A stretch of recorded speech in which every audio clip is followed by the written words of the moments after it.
I used to think silence was surrender. At Fort Liberty, I learned silence could be a weapon sharper than any blade. My stepfather once told me that discipline ran this house and that emotion was weakness. He drilled it into me every morning when his boots struck the hallway tiles, the sound as precise as a metronome. That rhythm never left my head, not even after 20 years and 2 stars on my shoulder. The morning I returned to the base that had raised and scarred me, the same rhythm echoed across the parade field. I stopped outside the security gate and looked at the sign that said, "Welcome to Fort Liberty." The air smelled like pine and jet fuel. Soldiers jogged past in formation, their chants rising in the mist. To anyone watching, I was just another inspector in civilian clothes. No one saw the memory replaying behind my eyes, the living room where he once made me stand at attention, the sting of his command, the quiet tears my mother tried to hide. He called it discipline. I called it control. I told myself this trip was just an inspection for Army Cyber Command, that the past was buried under layers of rank and protocol. But when the guard checked my credentials and waved me through, I felt the old dread crawl under my skin like a whisper I had spent half a lifetime silencing. My name is Major General Rowan Pierce, and the man I am about to confront still believes he outranks me. He does not know I have come to the very house where he once broke my wrist to test the integrity of his new security network. He thinks I am just a civilian auditor. He thinks the past is buried. He is wrong. The road inside Fort Liberty felt longer than I remembered a straight line of asphalt cutting through pine trees that had watched me grow up and disappear. The sun was still low, sliding through the branches, throwing sharp stripes of light across my windshield. Every checkpoint, every salute from a guard reminded me that this base was both my birthplace and my battlefield. I parked near the administrative building where the inspection briefing would take place and sat there for a moment, letting the engine idle. The hum covered the sound of my heartbeat. I could already feel the ghosts in the walls waiting.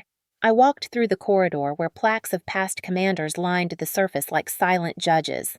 Somewhere behind one of those brass plates was the man who had shaped my childhood with orders instead of affection. Edward Pierce, retired colonel, consultant for the Army Cyber Division. The file described him as efficient, meticulous, invaluable to the network's restructuring.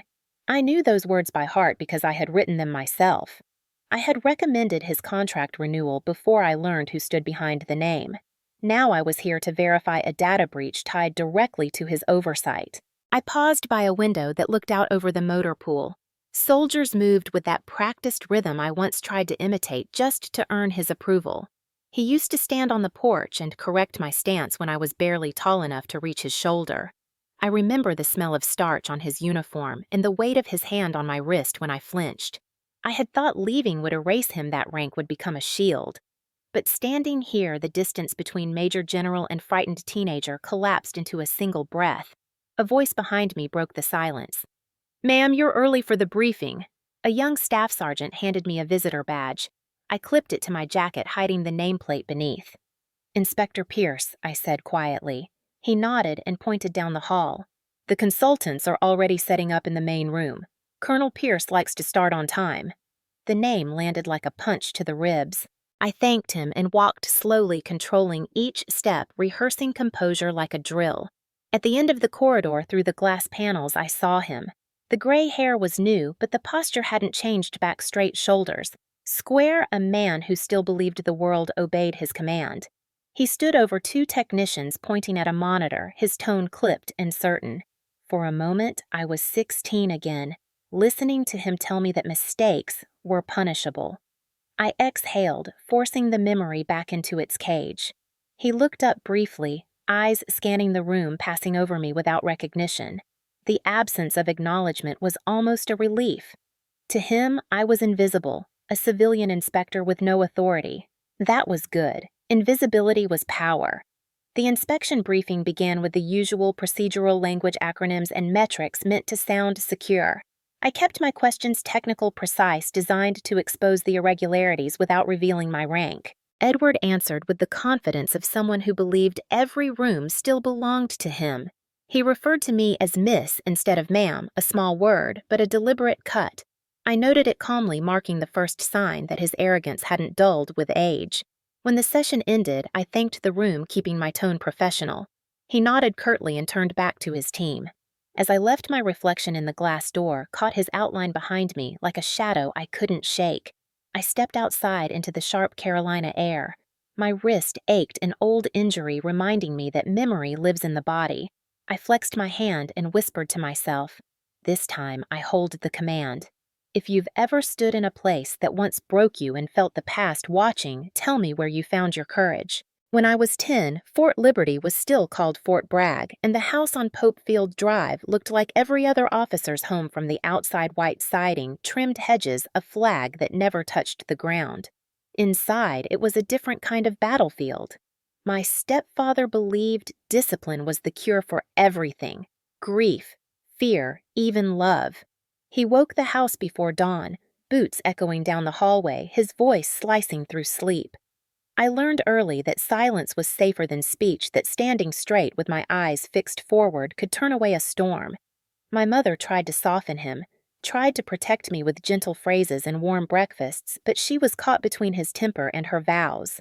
I remember the smell of her coffee mixing with his aftershave and the faint vibration of the bass loudspeakers outside announcing morning drill. To the neighbors, we were the perfect military family, but every salute that man returned in public felt like a curtain drawn over a darker theater. He measured worth in obedience. When I hesitated to answer fast enough, he called it hesitation of character. When I read instead of cleaning, he called it defiance. He believed emotion was disloyalty, and I learned to hide mine like contraband.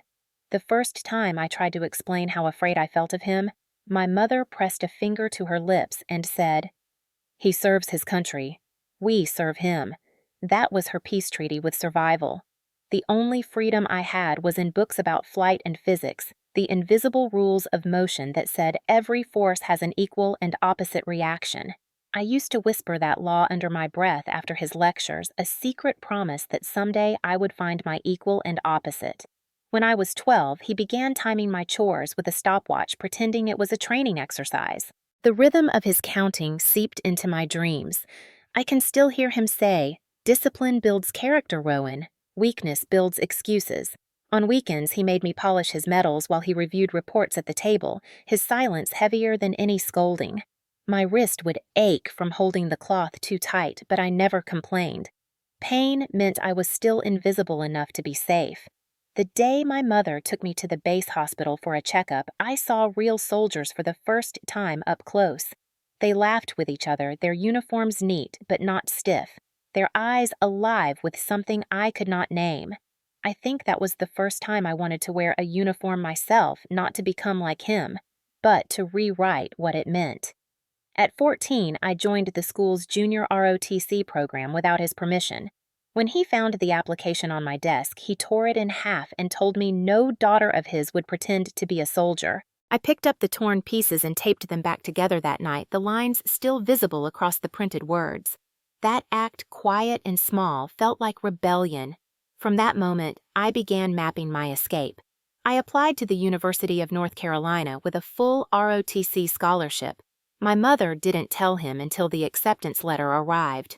I remember the color draining from her face when he read it, the silence that followed the slow creak of the chair as he stood. He said I was throwing away family honor for some childish fantasy. I said nothing. For the first time, I realized silence could provoke him more than defiance ever had. That night, he made sure I understood what defiance cost. I will never forget the look in his eyes when he realized I was not going to apologize. He gripped my wrist hard enough that I felt something deep inside it shift, a bright flash of pain that lit the edges of my vision. I did not cry. I remember the hallway spinning and my mother's voice trying to reason with him, but the words dissolved into the static roar of my own heartbeat. He called it discipline again, the same word he used for everything that hurt. I wrapped my wrist in a towel and told the doctor the next day I had slipped on the stairs. He believed me because I was practiced at lying by then. The bruise turned yellow, then green, then faded, but the ache stayed like a memory that refused to be dismissed. When I turned 17, my mother gave me a folded envelope with a bus ticket and $200 inside. She whispered, "Go before he changes his mind." I didn't ask what she had said to make him agree. I just left. The bus ride out of Fort Bragg felt like traveling from one universe to another. Through the window, I watched the pine trees stretch and blur until they disappeared, and with them the only version of home I had ever known. At UNC, I slept on a narrow dorm bed that felt like freedom. My wrist still ached when the weather changed, but in training it became a reminder, a physical reason to grow stronger. ROTC gave me structure without cruelty, command without fear. For the first time, I learned that authority could come from knowledge instead of punishment. I kept my head down and worked harder than anyone else. Every push-up, every exam, every leadership exercise became a silent vow that I would never become him. I graduated top of my class, commissioned into Army Cyber Command, and sent my mother a photo of me in uniform. She called once to say she was proud, her voice small over the line, and then I never heard from her again. Someone told me later that Edward had retired and stayed near Fort Bragg consulting for the base under his own firm. I deleted the email and focused on my career, convinced that some ghosts only haunt you if you invite them back. But even in distant postings, his voice lingered in the corners of my mind. Whenever I corrected a cadet or raised my voice, I heard his tone echo in mine and would stop mid-sentence. It took years to understand that control was not strength. Strength was restraint. I built my reputation on calm precision, on never letting emotion dictate command. They promoted me faster than anyone expected, said I was born to lead. If they had seen the girl with the taped ROTC form and the broken wrist, they might have understood what forged that calm. By the time I earned my second star, I thought the past was sealed behind ranks and ribbons. Then the assignment came across my desk inspection at Fort Liberty Systems Audit, overseen by retired Colonel Edward Pierce. I stared at the name for a long time before the memory of that night returned in full. He broke my wrist once to prove he had control. I decided then I would walk back into his world to show him that control was something he had lost a long time ago. If you have ever had to face the same house that tried to shape your silence, tell me what courage looked like when you finally walked back through its door. Fort Liberty had changed its name, but not its soul. The same grid of streets, the same parade field, the same cold morning air that carried the echo of orders barked into wind. When I arrived for the official inspection, the guards saluted and waved me through without question. My credentials read Major General Rowan Pierce, Army Cyber Command, but I wore a plain jacket and left my insignia inside my briefcase. Sometimes power speaks louder when it is silent. The administrative complex had been rebuilt after a storm years ago, all glass and steel, but beneath the shine, I could still feel the old bones of Fort Bragg. I walked through the main atrium where banners hung proclaiming integrity discipline service, words that used to taste like iron in my mouth. The receptionist smiled, handed me a visitor badge, and pointed toward the cybersecurity operations wing. My shoes made a muted rhythm on the polished floor, each step a beat closer to a man who once defined my worth. I told myself this was only an audit, another task in a long line of assignments, but even my breathing had memory. I found myself counting in the same tempo I had used as a frightened girl, waiting for his approval. The main operations room was colder than expected, servers humming in steady cadence. Monitors flickered with maps, data flows, lines of encrypted traffic. At the far end stood Edward Pierce, silver-haired, now his uniform replaced by a civilian consultant badge. His stance was identical to the one he'd used on the porch decades ago, arms crossed, jaw set, authority assumed. I paused at the threshold, watching him direct a technician with the same clipped tone that used to govern our household. When he finally noticed me, he gave a polite but dismissive nod. "You must be the analyst from DC, he said. "I'm the local consultant. We've had a few network hiccups, but nothing outside expected parameters." I extended my hand, keeping my voice level. "Inspector Pierce, I'm here to conduct a systems review." His handshake was firm but perfunctory, his eyes already sliding past me toward the screens. "Good. We'll brief you and get you out of our way quickly. These audits tend to slow progress." I smiled faintly. Sometimes slowing down reveals what speed hides. He didn't catch the double edge in the sentence. I could tell by the way he turned back to his console, confident that I posed no threat. Invisibility was still my strongest armor. The team gathered around a holographic map of the base's data network. Lines of code and transmission points pulsed like arteries. I asked a few standard questions about access logs, encryption layers, redundancy backups. He answered with the authority of a man who believed knowledge was ownership. The younger technicians deferred to him, their respect genuine, their curiosity muted.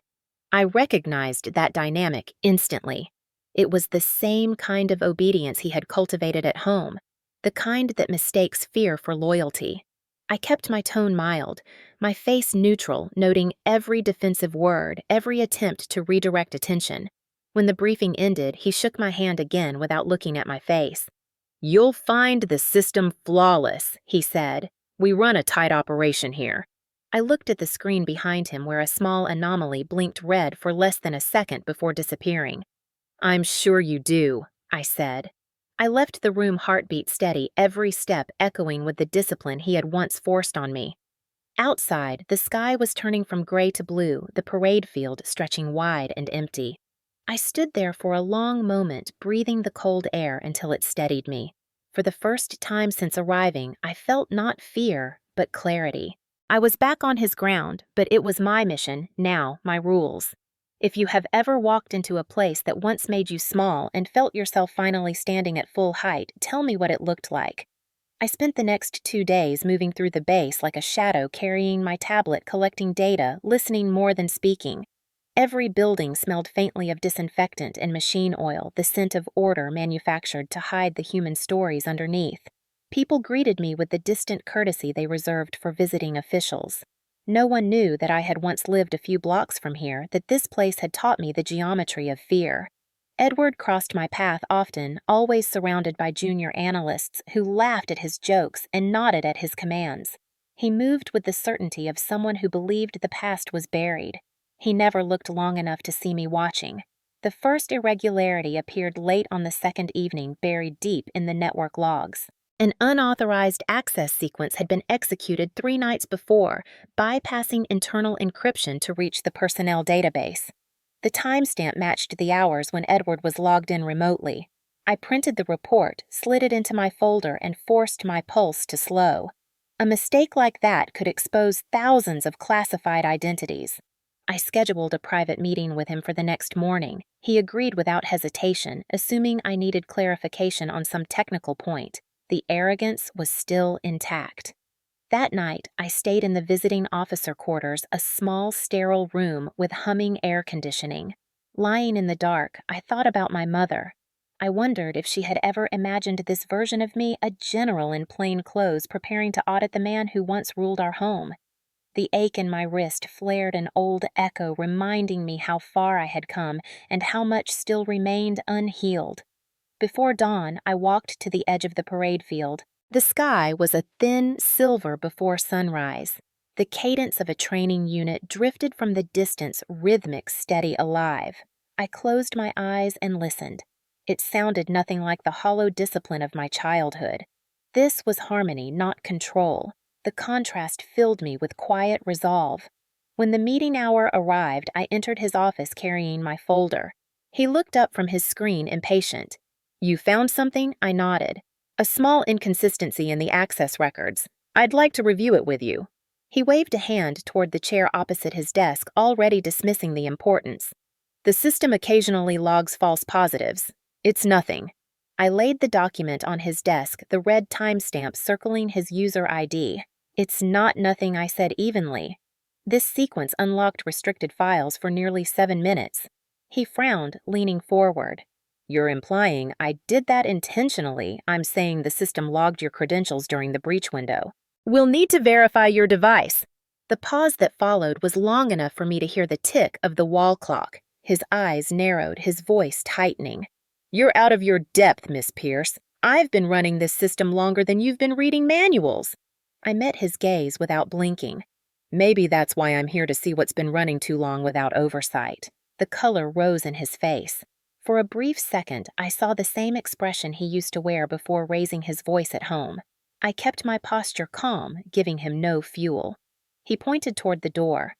"We'll handle this my way. You're done here." I collected my folder, stood, and said quietly, "This isn't your house anymore, Colonel." His eyes flickered confusion, breaking through anger. He had not been called that rank in years. As I left the office, I felt the old power dynamic twist and invert like a lever finally pulled in the right direction.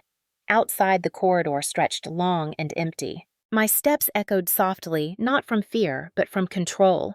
The past was stirring again, and for once, I was not the one who would flinch. The call came just after sunrise. His voice over the intercom was controlled but sharp, the kind of tone that always meant someone was about to be reminded who held authority. "Inspector Pierce, I'd like to review your findings personally." "My office. 10 minutes."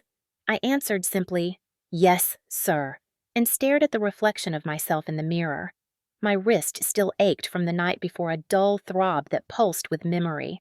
I pulled on my jacket, hiding the faint swelling beneath the sleeve, and walked through the hallway toward his office. The building was almost empty, the kind of silence that amplifies every footstep.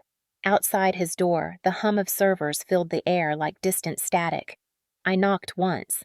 "Come in," he said. He stood behind his desk, arms folded, sunlight cutting across his face in clean lines. On the wall behind him hung framed certificates, commendations, evidence of a career spent chasing control. He gestured to the chair opposite him. "Sit." I stayed standing. He closed a file on his desk and looked at me with the same expression he had used decades ago when deciding how to punish disobedience. "Your report has inconsistencies," he said. "I've been told you're implying misconduct in my department." His voice was quieter than I expected, and that quiet was worse than shouting. I met his gaze evenly. "I'm implying that someone used your access credentials to breach restricted files." He leaned forward. "Someone or me?" The space between us tightened. I could feel the tension humming in the air, heavy as humidity before a storm. "That's what the audit will determine," I said. He laughed softly, the sound brittle. "You really think you understand this system better than I do? I built it from the ground up." I kept my tone measured. "Then you'll understand why transparency matters." His hand struck the desk palm flat, the sound echoing through the room like a gunshot. "You come in here with your clipboard and your questions, and you think you can judge me." I didn't move. The memory of standing in a hallway years ago listening to the same voice rise flashed behind my eyes.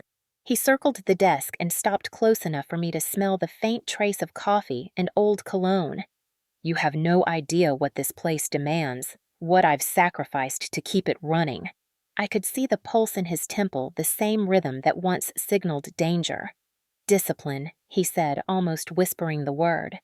"That's what keeps people alive." My voice was calm, almost detached. "Discipline without respect destroys more than it saves." His eyes darkened. I saw the moment he lost control, the flicker of recognition that he was no longer commanding obedience, but facing someone who would not bend. He reached out, grabbing my wrist, fingers tightening with the same precision he used to grip a salute. The pain was instantaneous, sharp but familiar, a déjà vu of agony. The air left my lungs in a silent gasp. I didn't fight back. I didn't shout. The sound of the fluorescent lights buzzing above us grew impossibly loud, the room shrinking until all that existed was the heat of his hand and the cold fire racing through my arm. Then came a soft crack, almost imperceptible, like a branch breaking under too much weight. The pain steadied, deep and absolute. He froze, his breath hitching. I looked at him, my voice steady. "You just broke the same wrist twice in one lifetime." For a heartbeat, neither of us moved. The words hung in the air, heavy and unrelenting. His grip loosened. I stepped back, straightened my jacket, and met his eyes. "This meeting is over." I turned toward the door, each step deliberate, controlled the way I had learned to move when survival depended on silence. Outside, the hallway seemed brighter than it should have been. The hum of the servers sounded distant, almost peaceful. I held my wrist close to my chest, not out of weakness but to remember. Pain was information. Pain was proof. If you've ever stood in front of someone who once believed they owned your silence, tell me what it felt like to finally walk away. I walked straight to the infirmary, the sound of my boots on the tile floor keeping time with the pounding in my wrist. The medic on duty barely looked up from his paperwork. He had the distracted calm of someone used to training accidents, not the kind of silence I carried in with me. I told him I had slipped on the stairs. The lie came easily, practiced over decades. He examined the swelling, wrapped my wrist in a compression bandage, and said it was probably a hairline fracture. I nodded, thanked him, and left with a sling that felt more like an insignia than a wound. Outside, the morning had shifted to full daylight. The base moved with the rhythm of duty trucks' rumbling cadence calls echoing faintly from the field. I stood by the flagpole for a moment, watching the fabric ripple in the wind. I wanted to feel anger, but what I felt instead was clarity.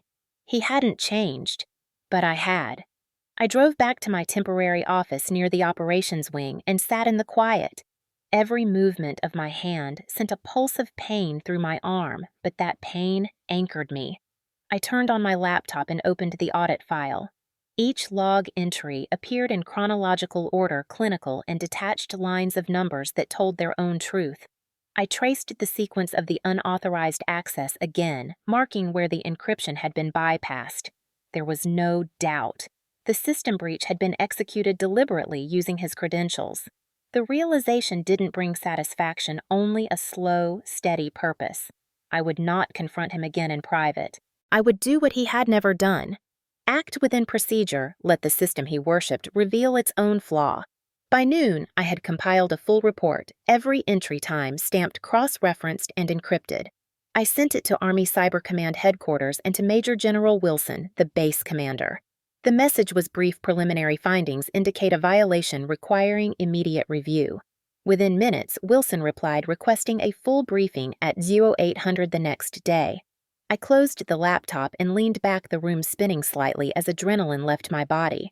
The silence felt heavy but not suffocating. For years, I had believed justice required confrontation. Now I understood it required precision.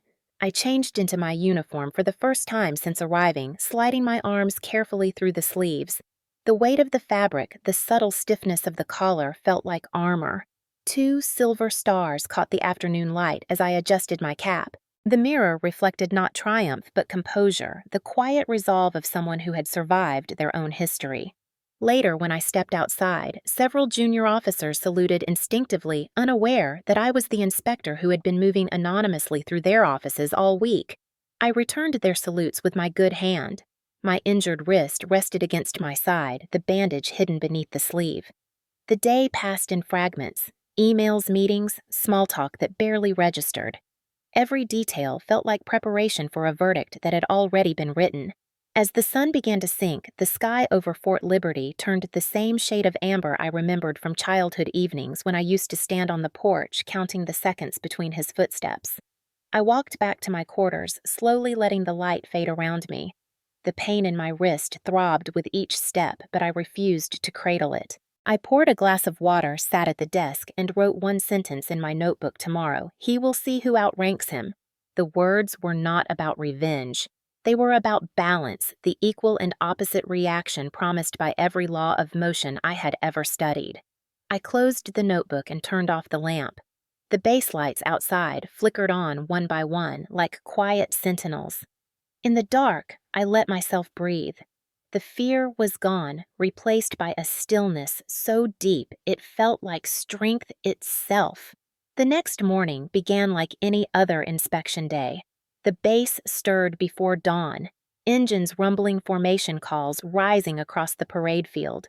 I moved through the corridors of the operations wing with my usual composure, my injured wrist hidden beneath the sleeve of my uniform. Every salute I returned felt like a small rehearsal for what was coming. Inside the data control room, the monitors glowed a soft blue, the hum of servers steady and indifferent. I greeted the technicians and requested access to the previous day's surveillance logs, citing a systems verification routine. No one questioned the order. The security clearance tied to my badge opened doors that Edward didn't even know existed. On the surface, everything appeared routine, but each keystroke carried the weight of years. I located the camera feed from his office, the one positioned above the main entrance. The footage was encrypted but intact. I inserted a classified data drive and began the transfer. The seconds crawled by in silence. When the file was secure, I locked it under a restricted flag accessible only by command-level authorization. My pulse steadied. I wasn't doing this for vengeance. I was doing it because procedure, when used correctly, could become justice. I contacted Captain Miller through the internal comms system. His voice came through clear but cautious. Ma'am, I thought you were off-site today. Change of plans, I said. I need your help retrieving backup footage from the secondary archive. There was a pause. Understood. Do I need to ask why no? He didn't ask again. Within the hour, we met in the restricted server vault, a cold room lined with blinking consoles. Miller was young but sharp, one of the few officers who valued silence as much as precision. He looked at my wrist but said nothing. I explained what needed to be done. Extract a copy of the security footage. Timestamp it, encrypt it with my clearance code, and transmit it to Major General Wilson's office under the tag Priority Oversight. He worked quickly, his fingers moving across the keyboard with measured confidence. If this is what I think it is, he said quietly, there'll be fallout. There already is, I replied. When the transfer completed, he ejected the drive and handed it to me. I sealed it in an evidence pouch, signed the log, and locked it in the archive safe. Procedure demanded witnesses for chain of custody documentation. Miller nodded, signing as the secondary verifier. Neither of us spoke for a long moment. Then he said, You know he'll realize soon. He will, I said. Let him. After he left, I stood alone in the vault, the cold air biting through my sleeves. My wrist throbbed in rhythm with the hum of the machines. For the first time in years, I felt control not as domination, but as balance, a quiet line between knowledge and restraint. By mid-afternoon, the official inspection report was finalized and uploaded to the internal network. I watched the data stream progress bar creep forward, its steady movement oddly soothing.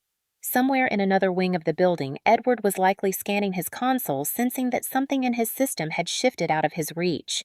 I imagined the tightening in his jaw, the familiar impatience when the world refused to bend. The difference now was that his power stopped at the walls of his own office. Mine reached beyond them. Late in the day, as I walked past the operations hub, I heard his voice raised in irritation. Who authorized the data backup this morning? I kept walking, the question hanging unanswered behind me.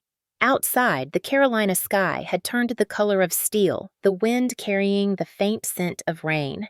I stood by the flagpole again, watching the clouds gather. Justice, I realized, was rarely loud. It moved quietly like weather unseen until it arrived. If you've ever chosen silence over chaos and still won, tell me how it felt to hold your ground without saying a word. By evening, the tension inside the operations building had thickened into something almost visible. Conversations dropped when I entered rooms. Technicians glanced at each other before answering my questions. Word was spreading that an inquiry had been escalated to headquarters. Edward spent most of the day in motion, moving between departments, pretending it was business as usual. But I knew the signs of a man sensing his own authority slip away. The restless pacing, the sudden bursts of instruction meant to prove control still existed. I stayed on schedule, reviewing reports, cross-checking system redundancies, documenting every conversation. My wrist throbbed under the bandage, but the pain had become a kind of metronome, keeping me steady. Around sunset, I returned to my temporary office to finalize the evidence brief for Major General Wilson. The small screen glowed against the dark window, my reflection hovering behind the scrolling text. I attached the video file, my written statement, and Miller's verification log. The chain of truth was complete. I encrypted the package and sent it through the secure network, watching the status bar move from 0 to 100%. The moment it finished, I felt the same calm that comes after a storm, quiet, total, irreversible. 15 minutes later, my phone buzzed. A message from Wilson's aide confirmed the morning briefing. Attached was a single line. We will handle this at command level. Thank you for your discretion. I closed my eyes and exhaled. Discretion. The word that had defined my life. The one virtue Edward had never understood. The next day began with the weight of expectation. Rain fell in thin lines across the base, drumming softly on the roof of the operations wing. I arrived early, the corridors still empty, and reviewed the last logs before the meeting. Edward entered a few minutes later, his expression unreadable. He nodded at me, a gesture that carried the brittle politeness of strained civility. We'll need to debrief before the general's review, he said. I'd like to make sure your report doesn't misrepresent the situation. His voice was measured, but I could see the flicker of uncertainty beneath the surface. Of course, I replied. Transparency benefits us both. We sat across from each other at the long conference table, the air between us dense with everything unspoken. He opened a folder, flipping through papers he had probably prepared overnight in a desperate attempt to control the narrative. There were irregularities, he admitted, but nothing that compromises the system. Then you won't mind explaining them to the commander. His head snapped up. What did you send him? The same thing I sent headquarters, complete documentation. His jaw clenched. For a moment, I thought he might try to intimidate me again, but then he remembered where we were, the rank on my collar, the cameras in the hall. Control slipped from him inch by inch. You don't understand the consequences, he said quietly. If this goes public, the entire department will suffer. I held his gaze. Then maybe the department needs to learn what happens when integrity is treated like inconvenience. The rain outside intensified a steady percussion against the glass. He leaned back, realizing the futility of argument. You've made your point, he said. No, I replied. The system will make it for me. I stood collecting my notes and left him sitting there in silence. In the hallway, I met Captain Miller, who handed me a printed confirmation from the command server. Delivery received, he said. I folded the paper carefully. Thank you, Captain. Ensure the internal drive is sealed and logged for review. Already done, ma'am. He hesitated before adding, whatever happens tomorrow, everyone will know what really went on here. I looked at him, measuring his words. They'll know the facts, I said. That's all that matters. As I stepped outside, the rain eased to a mist. The parade field stretched wide and silver in the fading light. Every story has a point where silence turns into revelation, where truth stops asking for permission to exist. I felt that moment approaching like thunder behind the clouds. Tomorrow would bring exposure consequence and something close to closure. I raised my eyes toward the flag still rippling against the gray sky and whispered a quiet promise not of revenge, but of restoration. The cycle that had begun in this place decades ago would end exactly where it started, on my terms. The next morning, the sky over Fort Liberty was pale and cold, the kind of light that flattens everything it touches. I arrived early at the Strategic Operations Center, where the command-level briefing would take place. Rows of chairs faced a massive projection wall, the kind used for joint simulations and classified briefings. The air smelled faintly of coffee and tension. Officers filed in quietly, some in uniform, others in civilian attire, all carrying tablets and notebooks. The sound of boots against the tile created a rhythm that reminded me of every inspection, every drill, every moment that had once defined the word discipline for me. At the front of the room, Major General Wilson stood beside the podium, his expression unreadable. He greeted me with a short nod, the kind exchanged between peers who understand that something irreversible is about to happen. Morning, General Pierce, he said evenly. We'll begin shortly. I appreciate your discretion. I returned the nod. Always. The large clock on the wall ticked toward 0800. Edward entered moments later, dressed in a pressed suit that tried too hard to mimic his old uniform. His consultant badge hung neatly from his pocket. He looked around the room, scanning faces, calculating alliances. When his eyes met mine, he hesitated not long enough for anyone else to notice, but long enough for me to see the flicker of recognition, the slow dawning realization that he was no longer the one giving orders. He took a seat near the front, his posture rigid, his confidence stitched together by habit. Wilson began the session with standard protocol, reviewing agenda items before reaching the final entry, Security Integrity Review, presented by Major General Rowan Pierce. The title hit him like a silent detonation. I stood, walked to the center of the room, and faced the assembled officers. Good morning, I said. Over the past week, our inspection has focused on systemic vulnerabilities within the Fort Liberty network architecture. Our findings are both technical and human. My voice was steady, almost clinical. I tapped my tablet, and the projection wall lit up with the image of cascading code streams. 3 days ago, a breach occurred within the personnel database. Access was obtained through credentials belonging to a contracted consultant. The room stilled. I turned to the second slide, an image of the access log with the highlighted timestamp. At the moment of this breach, the credentials were active under Colonel Edward Pierce, retired current position Senior Systems Advisor. A ripple moved through the room, a collective intake of breath disguised as movement. He shifted in his seat, attempting to maintain composure. This breach triggered an internal review, which included verification of surveillance data. I continued. The following footage was recorded within the operations wing during an official audit. I pressed play. The screen showed a silent image of his office. The camera's high angle captured everything: the confrontation, his movement toward me, the instant he grabbed my arm, the small jolt of impact. The sound was muted, but the truth required none. The room fell into complete silence. He half rose from his chair, color draining from his face. "This is out of context," he started, his voice cracking. "That footage was never authorized." Wilson raised a hand. "Sit down, Colonel." Edward obeyed, the title stripped of power by the weight of command behind it. I paused the video on the frame where his hand still gripped my arm. The frozen image glowed cold and pale on the wall. "What you see here is not only a violation of protocol," I said quietly. "It's a demonstration of what happens when authority forgets respect." My words hung in the air, heavier than accusation, lighter than rage. Wilson stepped forward. "General Pierce, please continue." I turned back to the screen and switched to the final slide, a statement of findings signed and verified. The audit confirms deliberate misuse of credentials resulting in unauthorized access. Chain of custody documentation and corroborating evidence have been transmitted to Army Cyber Command. A full investigation is now active under federal oversight. I looked at Edward as I spoke. He stared back, his mouth working soundlessly, the practiced confidence gone. The silence that followed was absolute, the kind that weighs on lungs and hearts alike. In that stillness, I felt no triumph, only release. I turned to the assembled officers. Discipline without empathy becomes control. Control without accountability becomes abuse. And when abuse hides behind rank, the entire structure weakens. I let the sentence stand on its own. Wilson dismissed the meeting shortly after, his voice formal. "This concludes the briefing. Colonel Pierce, you are relieved of all duties pending investigation. Security personnel will escort you for debrief." He nodded to the guards near the door. Edward rose slowly, his movements mechanical.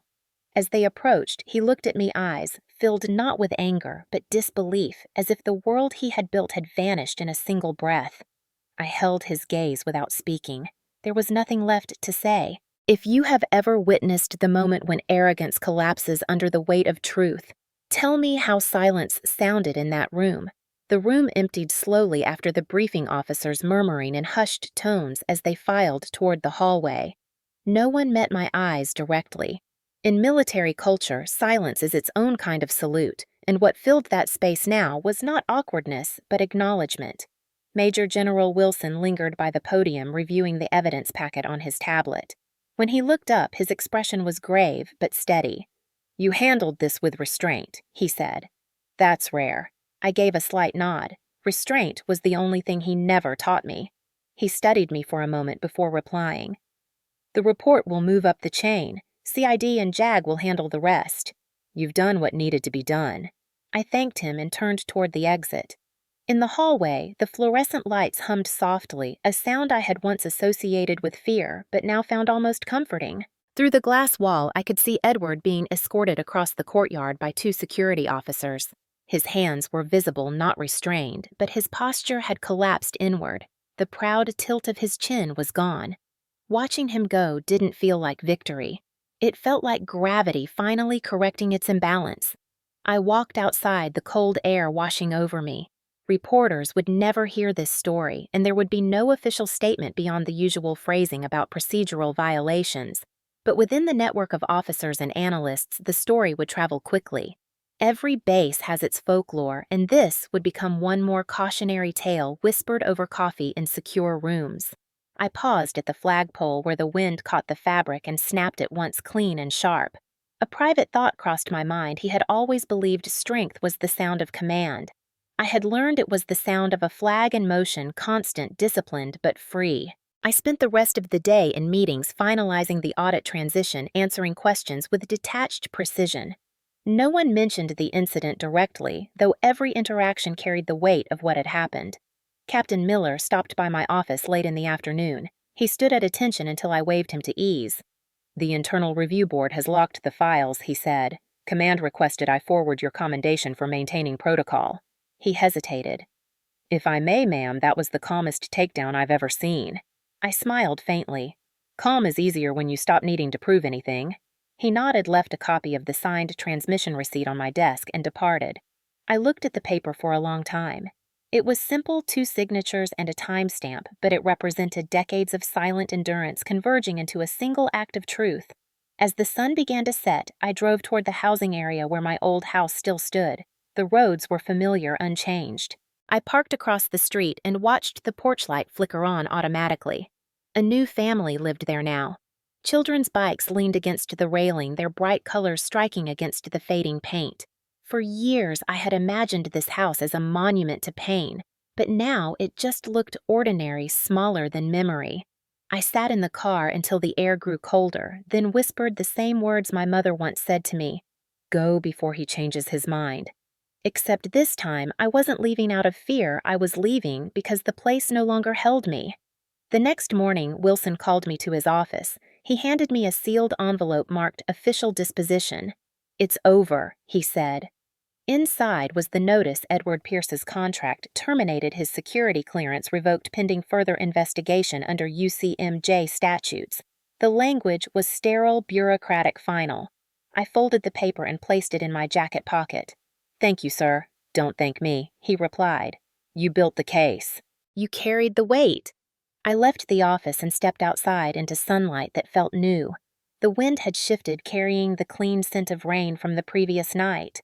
Soldiers passed by, some saluting, others too young to know what had happened. I returned each gesture with quiet precision. At the edge of the parade field, I stopped and looked across the open ground. The sound of cadence drifted from a distant unit, voices unified in rhythm. For the first time, the chant didn't remind me of commands shouted in anger. It reminded me of survival turned into harmony. I thought of my mother again and wondered if she would have recognized this version of me, the woman who learned to wield silence like a blade, but use it only to cut the chains she once wore. Every story of justice begins with a moment of pain, but true justice ends with understanding. I wasn't here to destroy him. I was here to restore balance. I took a final look at the base that had shaped and tested me, then turned toward the gate. My wrist still ached faintly under the healed skin, a reminder of what had been broken and rebuilt stronger. As I drove away, the sign at the entrance came into view: Fort Liberty. The word liberty glinted in the sunlight like a quiet benediction. If you've ever watched the past finally release its hold on you, tell me what freedom felt like in that first breath after. The week that followed felt strangely quiet, as if the base itself was exhaling after years of tension it hadn't realized it carried. My schedule was filled with debriefings, system reports, and security protocol reviews, yet beneath all that structure something softer was happening, a release I hadn't expected. Each morning, I walked the same route from the temporary quarters near Pope Field to the main administration building. Soldiers passed with polite nods, some curious, some respectful. I noticed how the younger ones watched me with an expression that wasn't fear, but recognition, as if they could sense that silence, too, could be a weapon when used with purpose. On Wednesday afternoon, Major General Wilson asked me to sit in on a mentorship session for junior officers. The room smelled of marker ink and recycled air, the kind of place where lessons were supposed to stay, confined to whiteboards and slides. But when one of the officers, a lieutenant barely 30, asked, "Ma'am, how do you stay composed when everything in you wants to fight back?" I felt the old memory rise, the sound of my stepfather's voice, the sharp snap of leather, the helplessness of my mother's silence. For a moment, I couldn't breathe. Then I said quietly, "Composure isn't about hiding what you feel. It's about choosing when to let it show. Anger is like current. It needs grounding, or it burns everything it touches." The room went still. I saw understanding pass across their faces, young men and women who had been taught to control everything except what controlled them. "Discipline without empathy becomes tyranny," I added, "and when you face tyranny, your calm is the most subversive thing you own." Afterward, several stayed behind to thank me. Their words were humble, awkward, genuine. When the last of them left, I stood alone by the window watching the rain begin to fall. Fort Liberty under rain was not the same base I remembered. The grayness felt clean. The air no longer carried dread. It carried renewal. That evening, I walked down to the old housing area past the homes where retired officers still lived. My old house looked smaller, its yard unkempt, the paint faded to a ghost of beige. A light burned in one of the upstairs windows, someone else's life continuing where mine had stopped long ago. I stood at the gate, holding a small metal plaque I'd had made earlier that day. The engraving was simple, for those who survived the house that called itself disciplined. I placed it under the porch light next to the front step. No one would know who left it, but it didn't matter. It wasn't a message for them. It was for me, for the girl who had once stood there waiting for permission to exist. I walked away without looking back. When I reached the main road, I glanced toward the sky. The rain had stopped and a thin line of orange light cut through the clouds. Somewhere nearby, the evening flag ceremony began. The first notes of the anthem drifted through the humid air, soft but certain. I stopped walking and saluted not because anyone was watching, but because some gestures are meant for the soul, not the audience. In that moment, I realized this wasn't the end of a fight.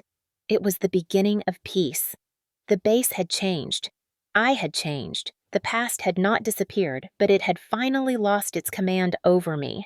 The following morning broke clear and cold, the kind of light that seems to make every sound sharper. I drove across the base one last time, past the motor pools and barracks, past the parade field where cadets were forming up for morning drill.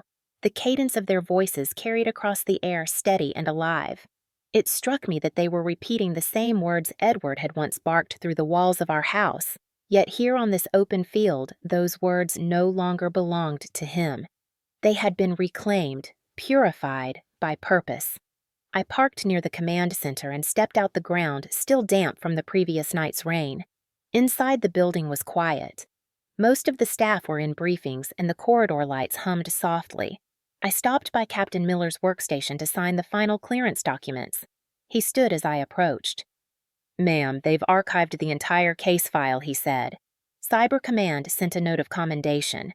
They called it the cleanest internal correction they've ever seen. I smiled faintly. Let's hope it doesn't need repeating. He hesitated, then asked, "Do you think he ever understood what you were trying to teach him?" I considered that for a moment. "Understanding isn't something you can force," I said. "Some people need silence to hear what words never could." I signed the forms, shook his hand, and thanked him for his loyalty. As I walked out of the building, sunlight spilled through the tall windows, washing the corridor in pale gold. Outside, a few soldiers stood near the flagpole, their uniforms crisp, their laughter light. It reminded me of what the service could be when freed from ego, a brotherhood built on respect, not fear. At the gate, I paused, looking back one final time. The entire base stretched out before me, vast and orderly, a machine of discipline and will. Yet beneath its steel and structure, I could feel something human pulsing, something that could still be taught, repaired and redeemed. For a moment, I thought of Edward again. I imagined him in whatever quiet corner they had sent him to, perhaps a small house somewhere outside Fayetteville, the silence around him thicker than he could bear. I didn't wish him harm. I wished him understanding, even if it came too late. Some lessons, after all, are meant to echo long after the uniform is gone. I started the engine and began to drive. The road curved past the airfield where a C-17 was taxiing for departure. The roar of its engines filled the air, powerful and unyielding, but somehow peaceful too. I rolled down the window and let the wind rush in. The scent of jet fuel and wet earth mingled sharp and honest. As the highway opened ahead, I felt the weight of years lift, not erased, but transformed. Every scar, every bruise, every word that once cut deep had become part of the architecture of who I was. He thought rank was about stars, I thought, but I learned it's about scars, each one proof that I had endured, adapted, survived. The car picked up speed, and Fort Liberty began to fade in the rearview mirror, its towers and hangars dissolving into the horizon. Ahead, the sky widened into a blue so vast it almost looked new. Somewhere out there, more stories like mine were still unfolding, more women still standing silent in rooms where they were underestimated, more voices waiting to be heard, not through shouting but through strength earned the hard way. I didn't know if anyone would remember my name, and it didn't matter. What mattered was the correction, the shift in culture, the ripple of awareness that would move unseen through the ranks. That was legacy enough. When I reached the main highway, the morning sun caught the corner of my windshield, a burst of light that momentarily blinded me. I slowed, blinked, and smiled. It felt like the universe reminding me to keep my eyes open, to keep driving forward. I whispered almost to myself, justice doesn't always roar. Sometimes it just breathes. And for the first time in years, I realized I was breathing freely too. If you've ever learned that peace can sound quieter than revenge, tell me what it felt like when you finally let go. Sometimes people ask me why I tell stories like this. Why open wounds that most of us were taught to bury? The truth is, silence can become a kind of prison. You learn to live inside it until the day you realize it was never protection, it was containment.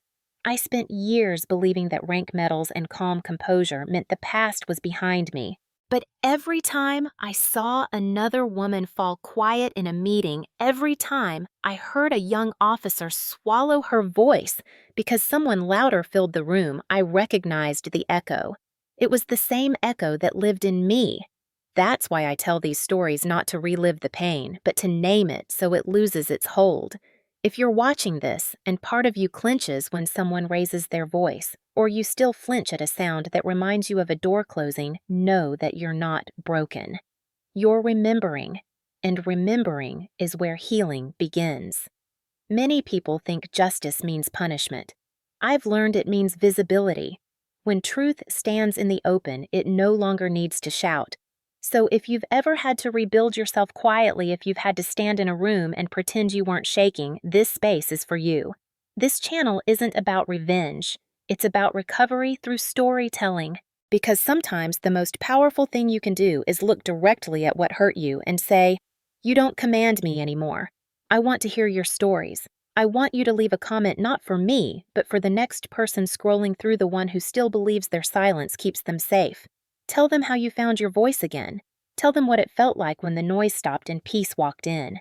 You don't have to share details. You can just type a single word, resilience or strength or freedom. You'd be surprised how many hearts those words reach. I read every comment not as an audience, but as proof that quiet courage still exists. This is not just entertainment. This is a gathering of witnesses. We've all lived through different battles, some in war zones, others in our own homes. But what connects us is the moment we chose not to let cruelty define the rest of our story.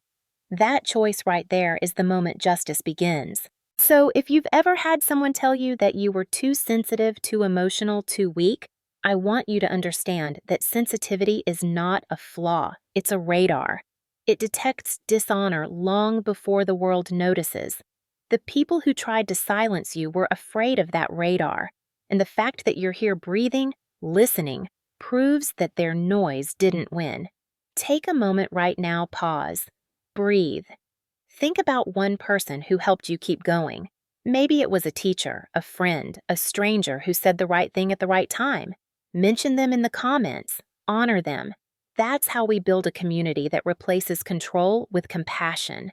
Here, we don't shout over each other. We listen. We recognize that justice isn't always a courtroom. Sometimes it's a kitchen table, a hospital hallway, a late-night drive when you finally stop blaming yourself. That's why I make these videos. They are reminders that no story ends with what someone else did to you. The real ending begins when you decide to keep living with integrity even after the damage. And if your voice trembles when you speak, speak anyway. Trembling means you're carrying power that's just starting to wake up. There's something I've learned standing in rooms where people confuse quiet with weakness. Power isn't how loud you can be, it's how deeply you can stay steady when the world expects you to shatter. That's why I hope when you finish this story, you don't just scroll away. Take one small action that reminds you of your own steadiness. Write a sentence in the comments, light a candle, step outside, and breathe the air like it's the first time you've owned it. Every act of calm defiance repairs a world that once tried to break you. Some of you watching are veterans, nurses, teachers, parents, people who held it all together while someone else tried to take that control away. You've learned the same lesson I did, the difference between control and discipline. Control isolates, discipline protects. Control silences. Discipline listens. The moment you stop living under someone else's command, you start commanding your own story. That's what this channel is really about. Every unknown heroine. We talk about every soldier, sister, mother, or stranger who fought their way back from silence is part of a larger truth. We are the proof that quiet competence can change an entire culture. And that culture starts here in how we talk to each other. When you leave a comment or share this story, you aren't just boosting a video, you're extending a hand across the distance to someone who still feels unseen.